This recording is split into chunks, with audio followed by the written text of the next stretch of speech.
Catherine Bernardo huli cam na lasing, ang buong dahilan ating alamin.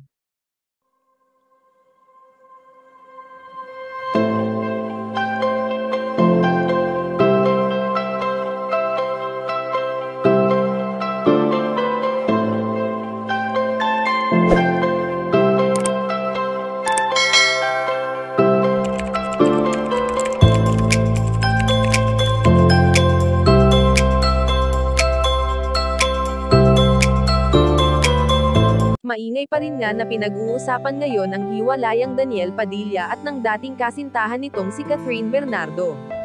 Bagamat hindi nila inamin ang tunay na dahilan ng kanilang paghihiwalay, ay usap-usapan naman na ang tanging dahilan nito ay may third-party issue. Hindi man ito kumpirmado, ay marami pa rin naman sa Katniel supporters ang umaasa na magiging maayos pa rin ang lahat, lalo na sa pagitan nilang dalawa. Ngunit sa ngayon nga ay ayon sa aming impormasyon na nakalap na huli cam si Catherine Bernardo na lasing, narito ang buong video ating panoorin.